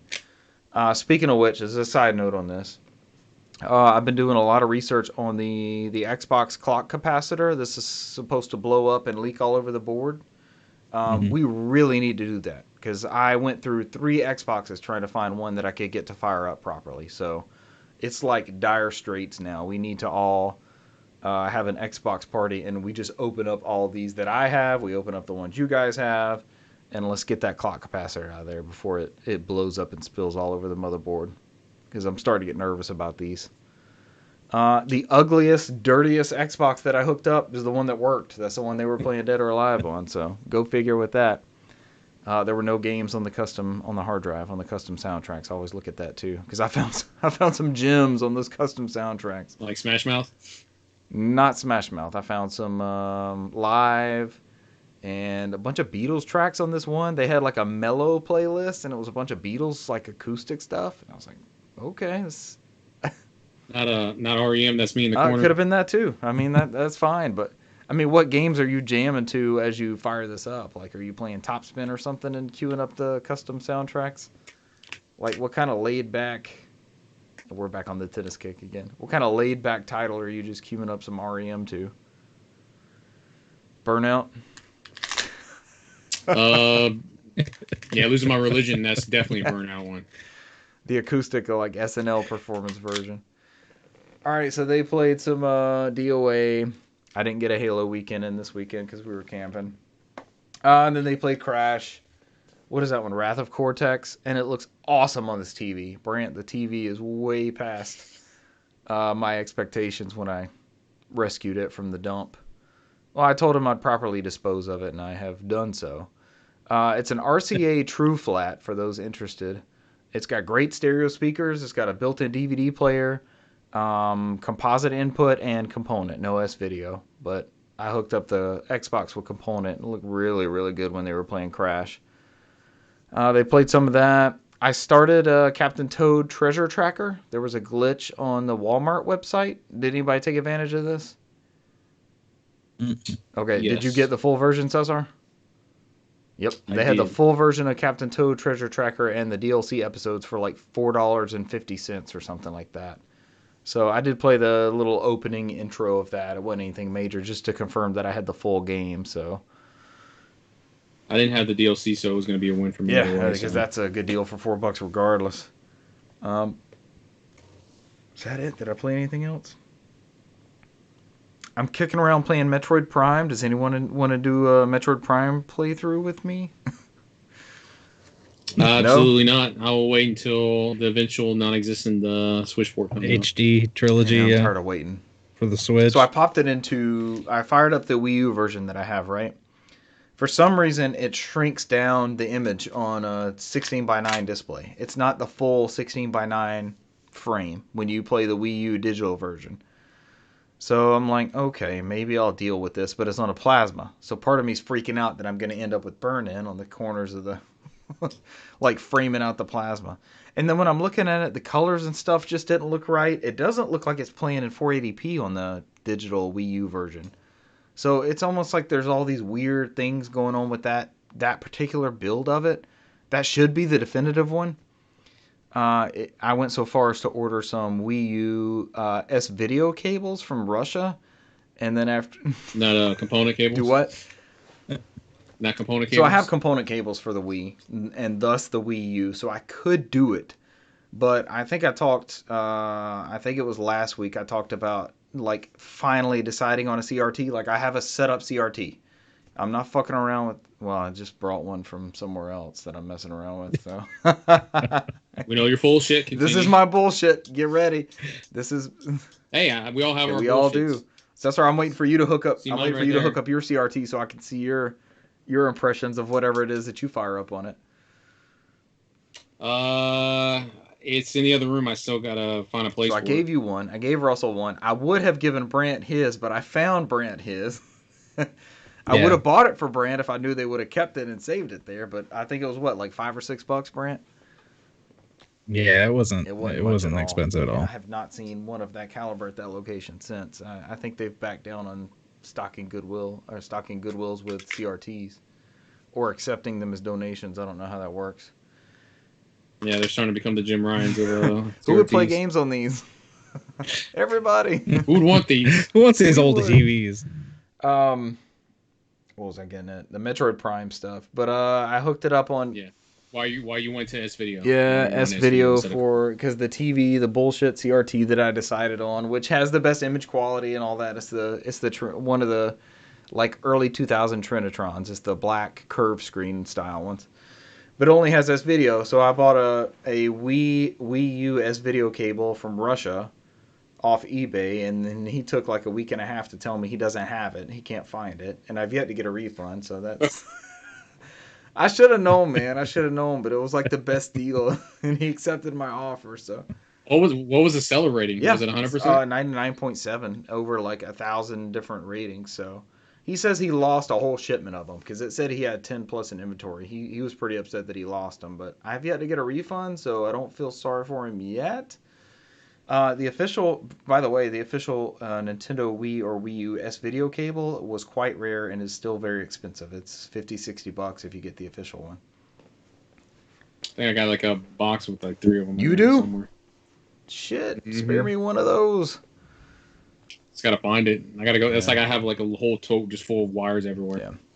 But I don't know. I want to hook this up just to see what it looks like because I believe that the Metroid Prime trilogy, the Wii U digital one exclusively, is 16:9 only. You cannot play those in 4:3, from my understanding. So I would definitely like to know that. Digitally, not the physically. So my physical one is sealed. So it's that point of, okay, do I open this and take away the maybe $250 worth of value just to try it out? You know, that sort of deal, that weird bullshit that us collectors get into, and just to try it out, or find a used copy of just the disc maybe for like $50 or $60. I don't know. The compromise that I had decided on was to try to use the digital copy that I have over S-Video, just to see if it would work. Is mine even sealed? I'm sorry, continue. No, mine's not even sealed. So I can test. Could I test yours? It's not sealed. It's open. Would you let me test your Metroid Prime trilogy? I don't see why not. I got a Samurai Warriors 3 on Wii also somehow. Forgot about that. Does everybody have a Monster Hunter Tree, whatever it is, on Wii? Can we try that together? Tree? Yeah. There it is. With the controller. But I think that's all my games played. A lot of tinkering bullshit. That's kind of the phase I'm in. I haven't gone back to Final Fantasy 15. I'm afraid I need some time to dedicate to just jump in there and do that chapter. I'm afraid of falling off of it like I do with games, and I don't want to do that with that game because that's literally one of the best games I've ever played. So, as I think about firing up Metroid Prime. I've been reading a lot. This is random, but we also talk anime. I've been reading a lot. Myself and friend of the show, Russell, have been reading The Fellowship of the Ring together and comparing notes back and forth as we go through the chapters. That being the first part of The Lord of the Rings. And it's quite good. And I've gotten further in that than I ever have. So, in 20 years of trying to read it. It is a sequel to The Hobbit in more ways than one. But those are my games played and books read. Brent, what other books have you been reading? What instruction manuals have you poured through? Remember those? Oh, yeah. I miss the days of instruction manuals. I've actually seen, if you go on, like, I think Etsy and a few of those other places, there's people that make instruction manuals for certain games and certain things. Like I saw one, it was a listing. Don't tell me that. Oh, I'll be fucking buying all of them and slapping them in those cases. It was a certain listing that made specifically ones for like the Switch, and they like fit in the case like perfectly. And they had ones for like Breath of the Wild. They had ones for awesome. The 3D Mario 3D collection and stuff like that. And like they were actually pretty good. They weren't, it wasn't like some damn clip art or something. Somebody put time into making them. They even had like the notes. They even had the notes section in the back. Oh, I'm in. I'm totally in. That way you can leave your own notes in there too. Yeah, that way you can just write, codes. That way when you pick it up at Blockbuster, you can read, what somebody else put notes in there in the back. On an aside with instruction manuals, the last generation, it did make it easier to collect for that generation because you didn't have to have it complete. You didn't have to have case, game, and manual. You could just have case and game because that's all it was ever going to be, and maybe some warnings or something, whatever that one sheet thing that you get is. You never got an instruction manual, or you rarely did, so. There's something about that. Like, I even know, like, some of my limited run games, they have manuals in them. Oh, they're good at doing that. Yeah, I think. Yeah, yep. Shantae. It came with a little instruction manual, and there's several other games. I know Isaac was one of the first games to have it included in there. That's weird. I think that's our. He's tuning It you is. out with music that's playing over the speakers. He's playing me off. Now, apparently, whatever was playing my headphones kicked out to my soundbar for whatever reason. My bad. But instruction manuals aside, let's see. I'm continuing to go through Ratchet and Clank. I think I'm getting pretty close to the end. This is the PS4 remaster, right? The PS4, yeah. And like we were talking about last week, I'm enjoying the story. I think it's definitely more flushed out than the original. It's a good. I've gotten to the point where I can see that it's a good bit different because there are similarities, but it's definitely like its own story. And it's very, very good. But I'm going through that. I'll probably finish that within the next couple sit downs. I get to play it next hour. Probably. Fire up. We finished Knack. Excellent. Over this past weekend. I would put Knack in the painfully mediocre section of games. You're killing Games Mark of the Cerny, generation. man. Breaking his heart. Breaking a man's heart. Oh, the biggest thing for me is the story is just everything is like so robotic and predictable and just the story is just it's not good. It's not a good story. Brent, you already said painfully mediocre. You don't have to elaborate. That's pretty bad, man. Yeah, I would rather say like it sucks. I know. I would have been like it sucks. I'm like, oh, I mean that's cool, but you're over here like in descriptive ways of how you did not like this game. You're breaking Mark Cerny's heart, man. Well, I mean the fact also, that Mike Cerny, I'll be literally hurt. I'm like, damn, I was just glad that you said it sucked. He's developing the PS5 Pro as we speak, and you're just destroying him. The fact that you can go through the game and like no matter how much you build Knack up and he gets so much bigger, it seems like you take 2 hits, you're dead immediately. It's painfully mediocre. That needs to be part of our rating scale. And I think this is the sad thing about it, and I think Richard can confirm. I think that was mostly just supposed to be was a physics and tech demo type thing. This seems like it. I don't think it was really. I think they just put together some story on there just to. That's what the marketing and all the articles and everything leading up to launch was like. Hey, this is the new Crash Bandicoot. This is the platformer that you want at launch. This is the history of PlayStation. You were getting all that crap thrown at you. So. Yeah. It was not that. But, I mean, like I said, the story, the gameplay, the painfully mediocre, the combat. It's very, very mediocre. It leaves a lot to be desired.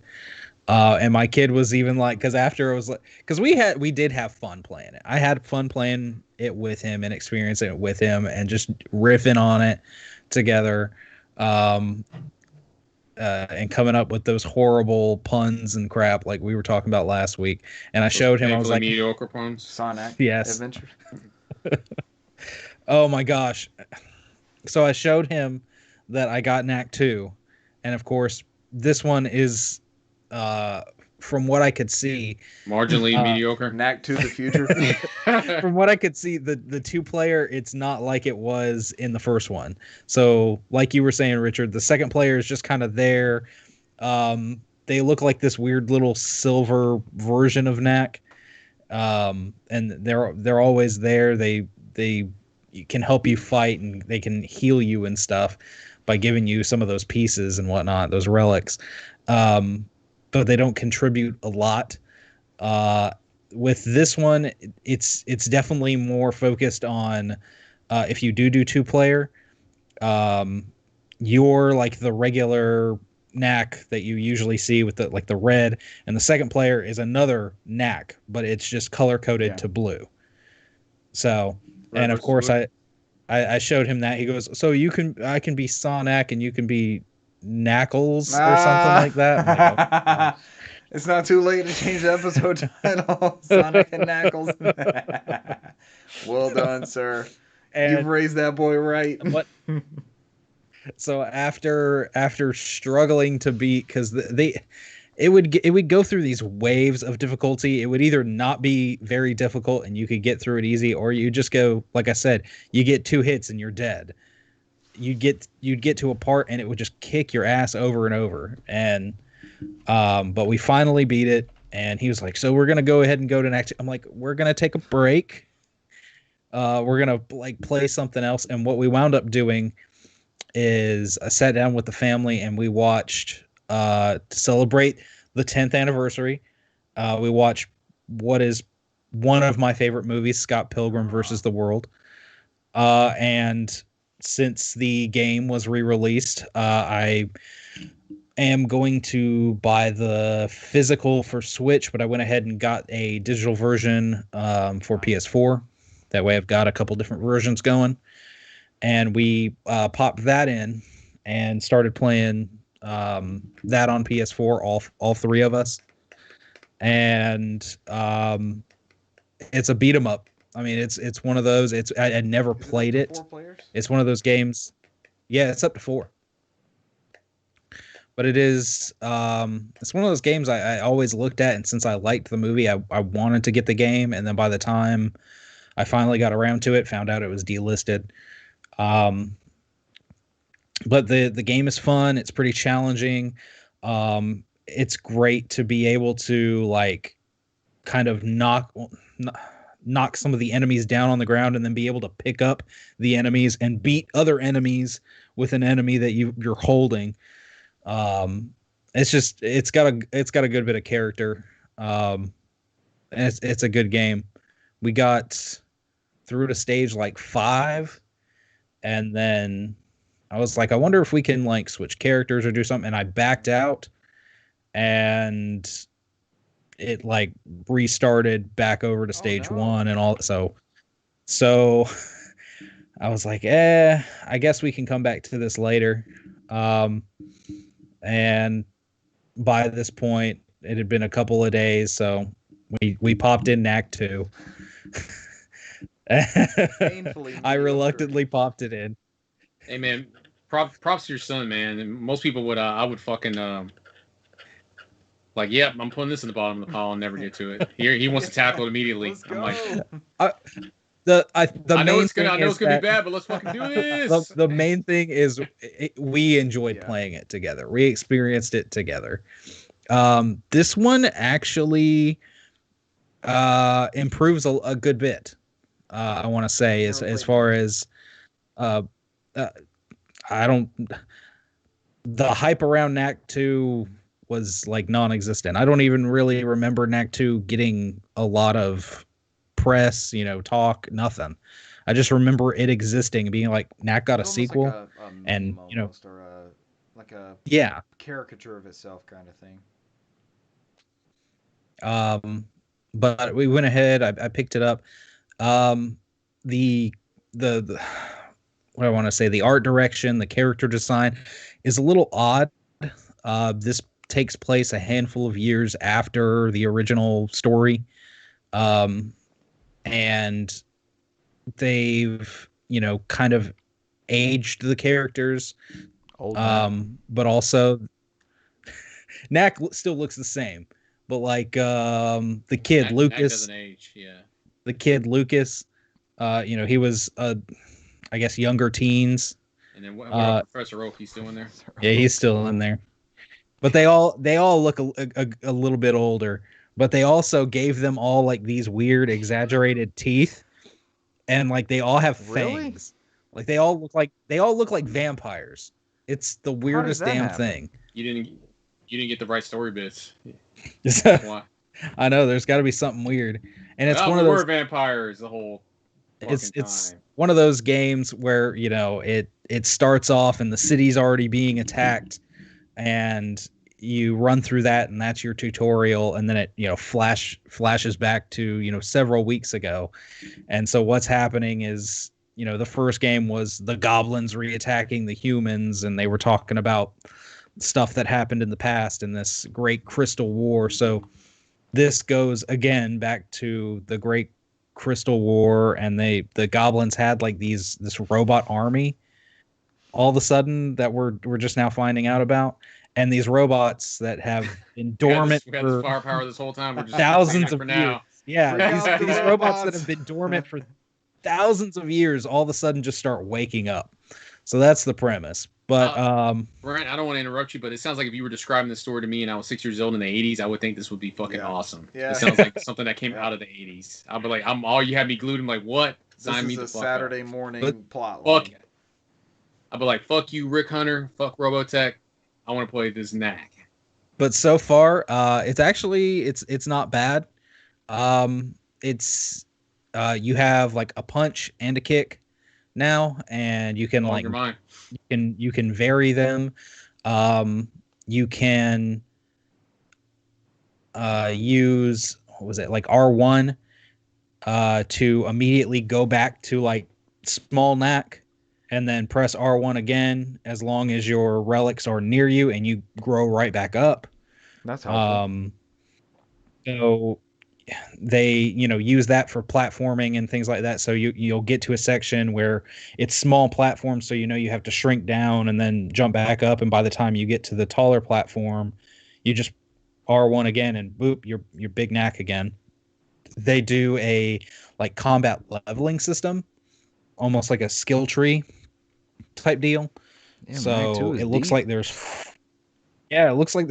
4 different parts to the skill tree, and as you fill up the first one, you'll unlock the second one. So the first one, gosh, I don't even remember. I think it was just combat, and then the next one was strength. And so I'll have to see what the other ones are. Don't bother. That's all you need. Combat and strength. Yeah. Never get defense. No dexterity, no intelligence, no luck, nothing. Just combat and strength. Put all your points in those 2. They took away the super moves. You don't have those super moves. You can basically, you'll get to certain parts and like this giant like orangish reddish crystal will pop up, and you can break it, and it's basically like a Super Mario star. So you'll be invincible for a small amount of time. Mm-hmm.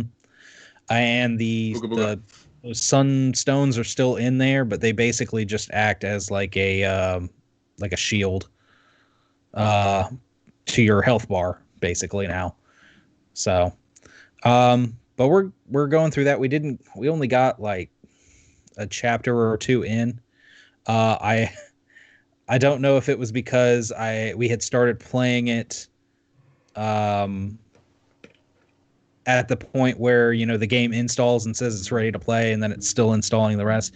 I don't know if it's because we started playing it while it was doing that and it finished installing while we were playing, but I got to a certain point where I went through this walkway in this cave, and nothing happened, and I kept going, and then it was just literally the scenery, and I could like move the camera, but I couldn't see my character or anything. That sounds like the nightmares I have every night, Brent. Thank you for rewriting everything. It's broke neck too. Exactly what I dream at night. It's just me walking into nothingness and the camera gets stuck. And I reloaded the scene and tried it again, and the same thing happened. Like I could walk this time I could walk to the end of the hallway, and I was like, well, I can't like walk in there for some reason. It's all open. I can see it. And I jumped, and still it went back to that first view where I could see like these things in the foreground and background and move around, but nothing was happening. So I had to back out and boot back in, and it was a cutscene that wouldn't trigger. But other than that, hadn't really experienced any weird glitches or anything. And this one didn't give me the option. I guess they didn't optimize this like they did the first knack, because I told y'all last week how it had performance or frame rate modes that you could choose from. This one doesn't give me that option. So. No, knack 2 is too advanced. You can't give those options. It would totally break your console. Perfect. It totally break it. Mm-hmm. As Richard says, already perfect. You get those pixelated effects already. You got your skill tree where you just build strength and special combat. That's it. That's all you need. That's you about got the Jim Ryan face every time you go to the defense side. It's like, what? Who would build defense? Who would play this on PS5? Who wants defense? What are you, the Seahawks of knack? Oh, speaking of which, are you playing on your PS4 still, or are you playing it on PS5? No, everything that I've been playing as far as PS4 games have I all was been gonna on say, have you PS5. like switched over? Because that seems like what I've done. Unless I'm gonna play something on VR, I've still got the VR hooked up to the PS4 Pro. So I just wondered if that was everybody Yeah. else's case. I see Cesar put up stuff that says PS5 shared that's a PS4 game. So I just wondered Mm. how you were operating, Brant. I'm 100% PS5, even with Even VR. with VR. Yes. At some point, I'll move my VR over to Yeah. that too, because it seems like no matter what you throw at it, even if they haven't 100% given it an update or optimization, it's just going to perform better on Yeah. the PS5. So That is true. might Right. as well. I needed those 90 frames per second for my Truth and Blood. Truth and Lies. That's Blood and yeah. Truth. I need to get back into Blood and Truth, True and Lies. True Lies and Blood. and that's what I'm looking for. You know, because you said when I was playing it, you were like, just wait a couple weeks until you get that PS5. You'll get those 90 frames a second. So I'd like to see it now that I have a PS5. But yeah, that's everything I played this weekend. What about you, Cesar? I mean, Richard knows what I played. I fired up. I can't sit there and play visual novels all day. It's tough to articulate how those go. I mean, I beat Robotic Notes, and I can go into more details about how that planned out. And so I will shortly. But I did pop in Dirt Cinco on the PS Cinco, and try to figure out another way to throw Cinco in there. I'm sure you have a Bravia Cinco. But I did pop it in there and played it. And played it. It's pretty good, man. It gives you as soon as it. All right. The only bad thing about it is like this new generation of games is even more problematic with the me waiting around for shit to download. So it's like I had to sit there and install 40. This one was different. This one it downloaded 2 gig update, then it downloaded 40 gigs, and then it proceeded to install 50 gigs or 30 gigs from my disk, and then install instead of doing it the other way around, which is usually the disk and then do the download. So I had to sit there and like, okay, I'm just gonna watch something on TV or something like that until this is done. Whatever, it is what it is. I don't know. I'm not even complaining about it. So as soon as you fire it up, you have to create a profile and then ask you what you want to do for your visuals. And so from there you can choose if you favor resolution, a balance between the two, or if you favor frame rate. So the first thing I did is I did frame rate, and it jumped it up to 120 frames per second. And I did the beginning race where kind of like it's always at. I don't think it doesn't. It does. No, it does do it in Forza Horizon, where it does give that beginning race like you have to do this. This is like your basics. Tutorial. Like this is how the game plays, and yeah, and you have these guys doing a podcast screaming in your ear as I go through. It's like I don't really need this, but whatever. Wait, was it our podcast? We do this every week already. I wish. I don't know, man. They have really bad jokes in there, and it's not. They're trying to be punny, and it's not funny at all. But I feel called out. It is us. I looked it up. I was like, oh shit, it is us now. But who would listen to this? So I fired it up on the. Jim Ryan's back there. Like, damn it, Jim Ryan, get out of here, man. Let us have fun with something. We like old stuff. Get off our backs. It's like the president of unfun thing. No fun for you. Brace copies of Gran Turismo on my face. You don't need this. I got Gran Turismo 7 coming out. You want to play this? I'm like, all right, when? But I did do the higher 120 frames per the frame rate, and it does take a hit in quality. It doesn't. It looks the shading.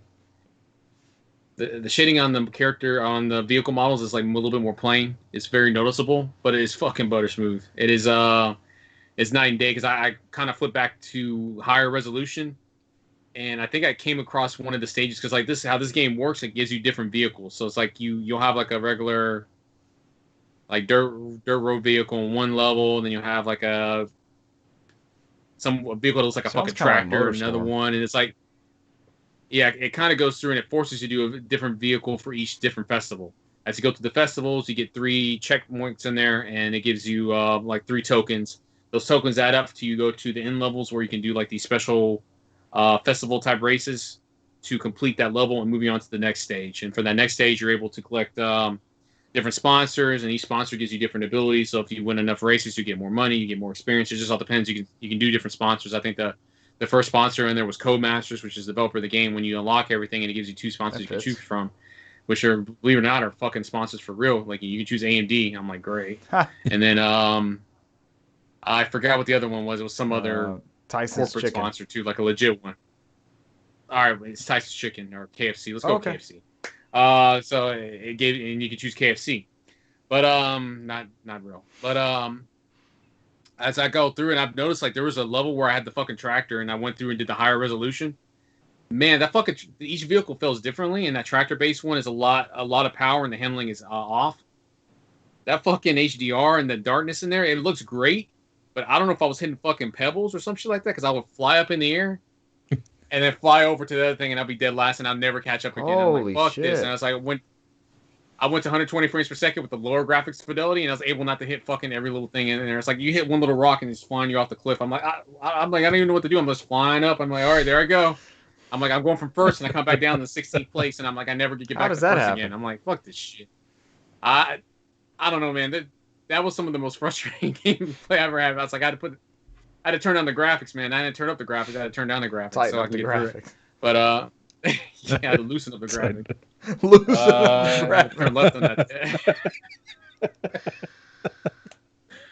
But yeah, I mean, it's pretty good. I mean, it has that mix of Forza Horizon and Forza, where you get that colorful Forza Horizon, where it's like everything's a festival. It's like fucking 1980s all over the place. You get like every neon color ever made. It's like I had to look again, make sure I didn't have a copy of Rage 2 in there. It was like there's colors everywhere, but it's like some of the turns are not forgiving. So it's like me hitting those sticks to do like multiple times to get the perfect drift going. And the rumble on there is great as you go through different terrains like ice, snow, dirt, puddles, and the rain. You feel all that in the controller. You feel that feedback in the triggers as you go through, where it fights you back sometimes depending on the terrain you're going across. There's a lot that they got in there that does right. I think I put maybe about 2 hours into it to get through the first level, which I completed every race, every type of vehicle, and each one's kind of short. The story's kind of ho-hum. It's like, they try to be like that Forza Horizon, like, oh, you got to get to the next stage, and you got to be the best, and blah, blah, blah, where it tries to talk you up, and like, yeah, but don't piss off other drivers, but nobody really cares. Everybody's just fucking trying to make it to the end. So it's like, and as it does, you'll see the difficulty getting as you go through the different festivals or different races or different laps. You'll have more vehicles that kind of follow you more closely, and you'll get second and third more easily. And then from that point is when you buy the additional vehicles with a higher handling, higher speed, and those are rated by S, A, or B rankings depending on that, and you just do all based off those, man. But yeah, I played that, and I'll give it a go. I think I'll keep going with it. It's I'm a connoisseur of racing games. I just want something that fucking plays like Ridge Racer. I'll never find it because I just want Ridge Racer 8. That's all I want. I just want Ridge Racer 8. But so that's my quest. I'm like the fucking if you made a TV show, that's just me. My quest to play games to find the next Ridge Racer 8. But I have Project Cars 3 looking at me right here, and I'm like, please play me. They say I'm like Ridge Racer 8. Please play me. But I don't know, maybe one day. But yeah, the other thing is I ended up finishing Robotic Notes. I think I ended up with 60 hours in that game. So visual novels are kind of hard to describe because they always gives you it's all story based. The gameplays, and then usually depending on which one you play, sometimes they can extend gameplay depending on searching areas, kind of like up to like Phoenix Wright, where you have to check areas to progress in the story, and then sometimes it's just you have to do certain flags in there, which is kind of like this one, where you have to talk to certain characters at certain times to advance the story. So to make a long story short, I've mentioned this many times before. This is a group of high school kids that have a robot club in high school, who their dream is to build a basically like a Gundam type thing. And so from there, they just trying to accomplish this goal. That's something that's been set 9 years prior from when the club originated, from when the main character, her sister Misune, she was the one who started the club, and she went on with her life and went into robotics and like an exoskeleton thing and blah blah blah.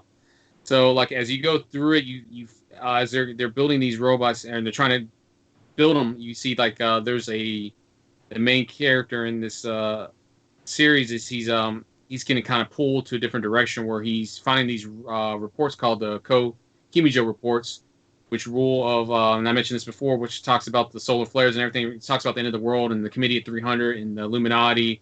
They're trying to control everything behind the scenes. And as you go through, as you get to the end of the game, you figure out that as he goes through it, he's finding these reports. And the reports, when he got to this number 6, is like when you find report 7, it will release these reports throughout the world and let everybody know this evil organization that's doing things. And so you come to find out that all this is according to this Kimiji guy's plan. He was actually part of the committee the whole time. He tricks you into releasing these reports, and it's all part of like a brainwashing tactic. And so you come to find out that he died 10 years previously because he died for. I'm not going to go into this. This will get very convoluted if I go into all of it. So he died. He doesn't exist anymore, but apparently he's working in the background because he took this technology that they had in Steins Gate where they can take your memories and then transplant it. That's how they used to do the time machine and transplant you in the past. So he figured out a way to use those memories and upload it to the cloud online. So it's like he's basically like fucking Ghost in the Shell. So he's dead, but he uploaded his personality and his persona on the internet. So that's how he's still alive, and he's still trying to pull off his plan where he's trying to destroy the world. And so you get tricked into this whole thing where these students have to build this actual Gundam and to have an actual battle at the end and try to save the world. Because what he was going to end up doing was shooting a rocket into space, which had a black hole bomb that was created by CERN, which was one of the villains from the Steins games. And they were going to explode it in the atmosphere to open up a hole in the atmosphere for the solar flares to come through and kill 5 billion people. That was the plan. So you were on this clock to try to beat this rocket and try to destroy the robot in front of him that was protecting it. So, I mean, that's pretty much how it ended up. So you end up saving the world this way. And then I'm on to the second game, which takes place 6 months afterwards. And you have Daru, who's just a character from Steins Gate, who shows up on the island, is kind of helping them out. He kind of reappears somehow. Kimijo that from the first game reappears, and he's bugged. It's a little weird because it's like he's doing a bunch of perverted stuff now. So he's not like his regular self like he was in the first game. But yeah, I mean that's pretty much it. I've probably got like 10 hours in that. Outside of my random bullshit, wherever I feel like firing up a PS3 and playing every fighting game or every brawler game ever made on there for whatever fucking reason. So, but yeah, that's pretty much all I played this week. I can't think of anything else. Yeah, that was it. All right, if that's it for us. Next week, I know there's a Resident Evil Village breakdown by Brittany Brombacher tomorrow, January 21st, as of recording today. So I'm sure we'll be discussing Resident Evil Village next week.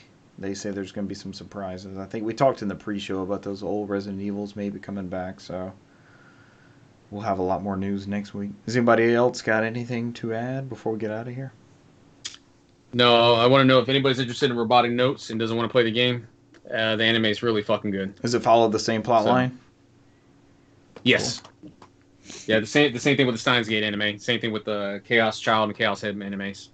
Usually with those games, they have an anime adaptation that does a pretty good job following everything. Very cool. Your visual novel tip of the week / anime tip of the week. Thank you guys for joining us this week, and we'll catch you next week. Bye. See you.